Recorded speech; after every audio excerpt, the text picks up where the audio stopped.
welcome to Empowerin, and thank you so much for watching my YouTube channel, and welcome to Anatomy 101. This is the third video in this Anatomy 101 series, so if you'd like to watch the other videos in the series, make sure you click the card up here for all of the videos in this series. In this video, we're going to be going over the structure of the skin and also the different layers of the skin and their functions. If you like this video and you want to see more videos like this, please do me a favor and give it a thumbs up. Also, make sure you subscribe to the channel for more videos. So without any further ado, let's get right into the video. The integumentary system. The integumentary system is the multi-layered skin which covers and protects the body. To date, most people, especially women, tend to only associate the skin with aesthetics. However, our skin is much more than an element of beauty. It is essential for survival. Did you know that a typical adult has a total skin surface area of up to 20 square feet? No wonder the integumentary system is the largest organ in the body, which makes up about 15% of our total body weight. The structure of the skin. Skin is the major organ for the integumentary system. It is composed of tissue, which surprisingly has not one or two types, but four, which are the epithelial, the connective, muscle, and nerve tissues.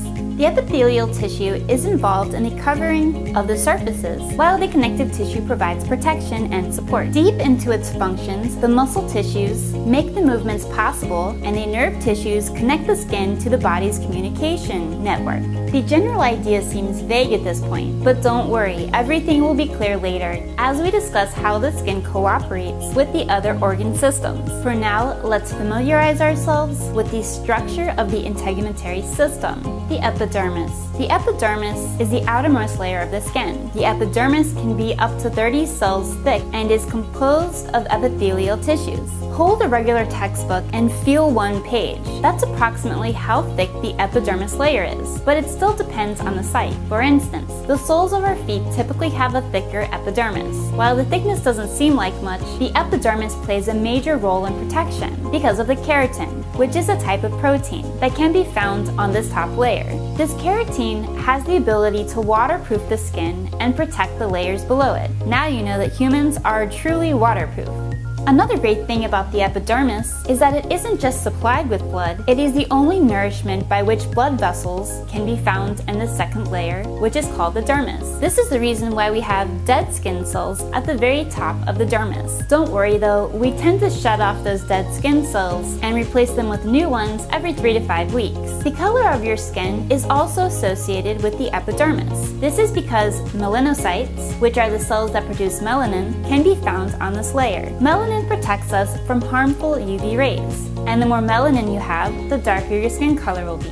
Dermis. Dermis is the layer directly below the epidermis. It is significantly thicker than the epidermal layer, actually about 15 to 40 times thicker. If the epidermis is composed of epithelial tissue, the dermis is dominantly occupied by connective tissue. The connective tissues allow the skin to stretch and return to its original form. It also prevents tearing. The major type of cells in the dermal layer is the fibroblast. They produce essential connective tissues, particularly collagen and elastin. As you know, collagen is important to maintain the general health of the skin. That's why you see lots of collagen in the ingredients of beauty products. Elastin, on the other hand, has the ability to coil and recoil, so it increases that elasticity of our skin. Unlike the epidermal layer, the dermis contains blood vessels and is well nourished with oxygen. Additionally, it also has lymph nodes, which are special deposits that contain immune cells to fight off microorganisms that may threaten the body.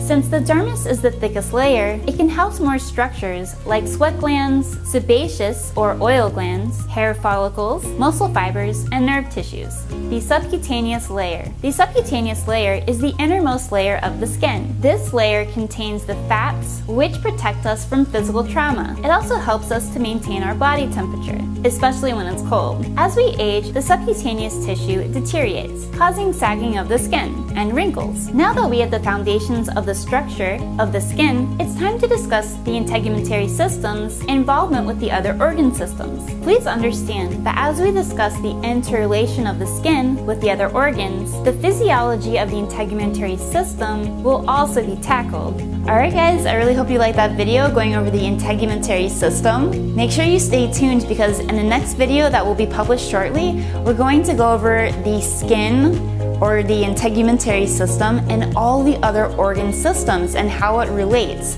It's really fascinating because there's so much more than what meets the eye.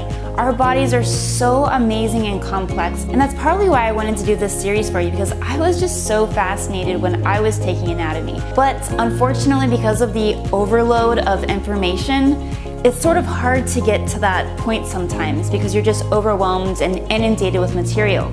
So actually, if you are studying anatomy and physiology, I do have a program that shows you how I went from basically failing anatomy to acing it. And I've helped thousands of other students do the same. You can easily find the program by becoming a member of my channel, which will give you access to the exclusive content. Just hit the join button below this video or on the main page of the channel. Well, alright guys, have a great day and I will see you in the next video. Love you. Bye.